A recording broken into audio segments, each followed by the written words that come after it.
आज गुरु पूर्णिमा का वाकई जो पावन शब्द का प्रयोग आपने किया था, बहुत पवित्र दिवस है।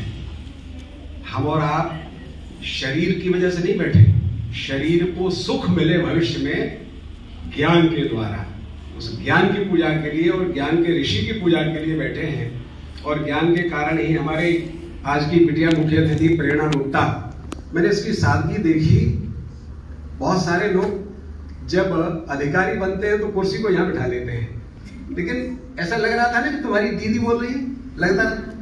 हाँ, ये सरलता मेरा आशीर्वाद है, इसको बहुत ऊपर तक ले जाएगी। जो सरल होता है वही आगे जाता है। जंगल में जो पेड़ सीधे होते हैं वो बहुत ऊंचे जाते हैं, और जो फैल जाते हैं वो वहीं रह जाते हैं। तो ऐसी हमारी मुख्य अतिथि बिटिया प्रेरणा गुप्ता, आपका नाम? रेणुका श्रीवास्तव जी, भाई आशीष जी, हमारी सारी बहनें, हमारे भाई शिक्षक। भले तुम शिष्य रहे हो, लेकिन जब बेटे का जूता बाप के पाँव में, बाप के जूते में बेटे का पैर आ जाता तो मित्र हो जाता है, इसलिए बराबर है, सब शिक्षक हैं, प्यारी बेटियों बेटे बहुत अच्छा। चलिए कुछ बात करते हैं, थके तो नहीं है? अब उनको याद करना चाहता हूं जिनके कारण मुझे माला और शॉल मिली, जिनके कारण मेरा इतना कुछ नहीं है।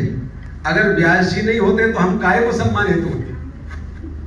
इसलिए हमारा जो सम्मान है, हमारी जो भावनाएं हैं, वो व्यास जी के खाते में बराबर जा रही है। ठीक उसी तरह जैसे आप हनुमान चालीसा पढ़ते हो तो तुलसीदास सदा हरि चिरा, है ना? तो तुलसीदास के पद पढ़े होगे, चालीसा पढ़ोगे, जो भी आप पढ़ोगे उनके खाते में जाएगा ही जाएगा। तो इसलिए व्यास जी को याद कर रहे हैं तो व्यास जी का खाता भी भर, क्योंकि उन्होंने काम ही ऐसा किया है। हम इस शरीर से जब तक रहते हैं, इस शरीर में हम जब तक रहते हैं, हम कौन? शरीर या और कोई?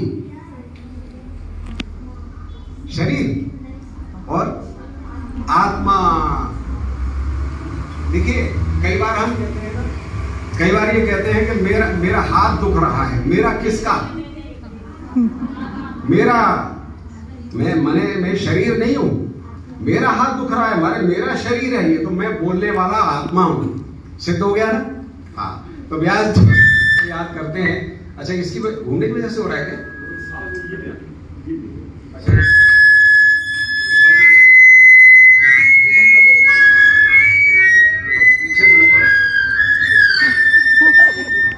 नहीं, इसका नियम है, इसके बुरा नहीं करता। चलिए, इधर ही रहता, मेरी आदत है घूम घूम के बोलने की, थोड़ा सा इधर ही रहूंगा। अच्छा, अब ये चिल्लाएगा तो नहीं?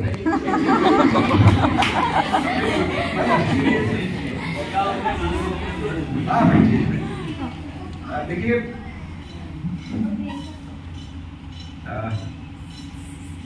बातें तो बहुत सारी थी, पर मेरे बारे में बहुत सारी बातें कह दी। जब हम किसी की प्रशंसा करते हैं तो उसकी जिम्मेदारी बढ़ जाती है।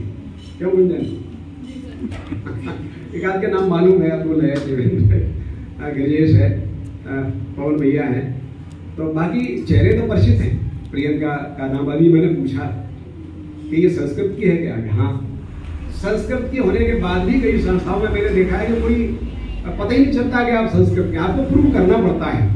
व्यास जी ने ऐसा प्रूव किया कि आज तक वो अपनी वाणी के माध्यम से हमसे बातचीत कर रहे हैं, संवाद कर रहे हैं। देखिए, बात यहां से प्रारंभ करता हूं।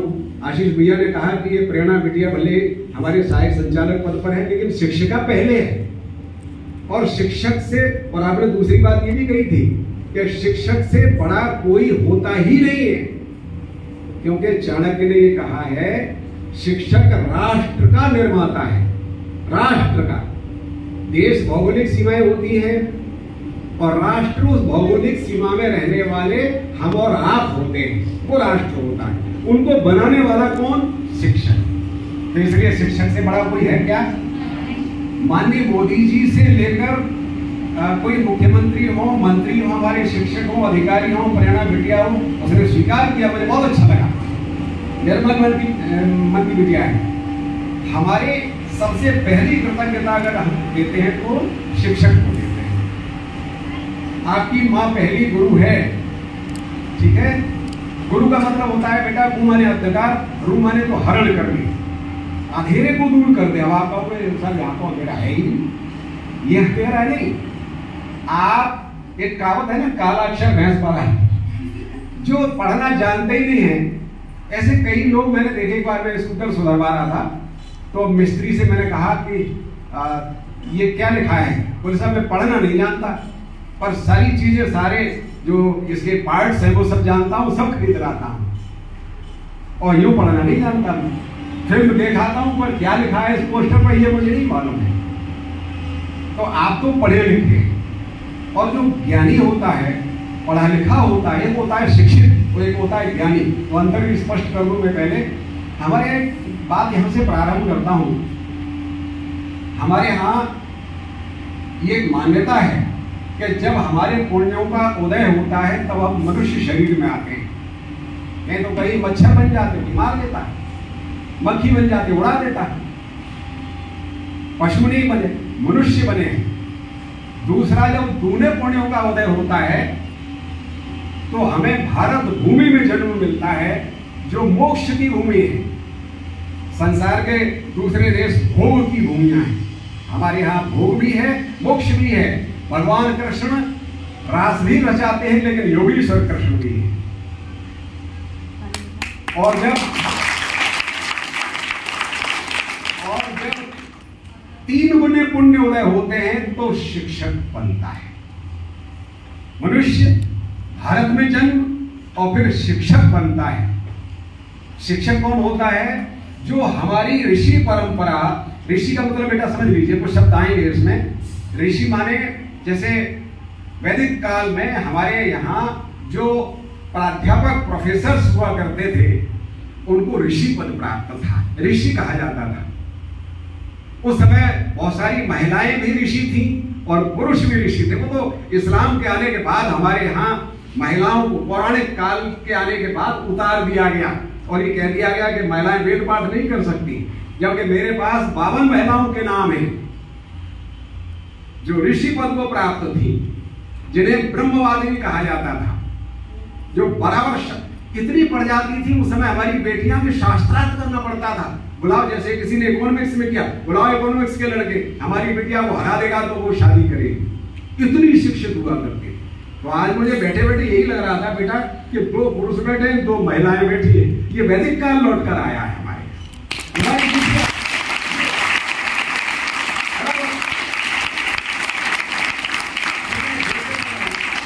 जितने बेटे पढ़ रहे हैं उतनी बेटियां पढ़ रही हैं। वैदिक काल लौट कर आया है हमारे यहाँ।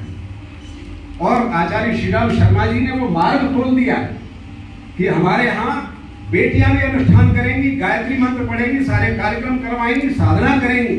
भाई सीधी बात हमारे यहाँ कहा गया कि जो साधना करेगा वो सिद्धि प्राप्त करेगा। आवाज हो रही कि नहीं हो रही है? बेटियां भी अधिकारी बन रही है, बेटे भी अधिकारी बन रहे हैं। ये जो समरसता है वैदिक काल की आज लौट कर आई। तो शिक्षित होना शिक्षक के द्वारा होता है। शिक्षक वो होता है जो उस समय की ज्ञान परंपरा को, जो पुस्तकों में लिखी है, उसको विद्यार्थियों को दे। वो शिक्षक है। उधर से लिया, इधर दिया। और वही शिक्षक, आपने देखा होगा कि इतने शिक्षकों के समुदाय में कुछ ही लोग क्यों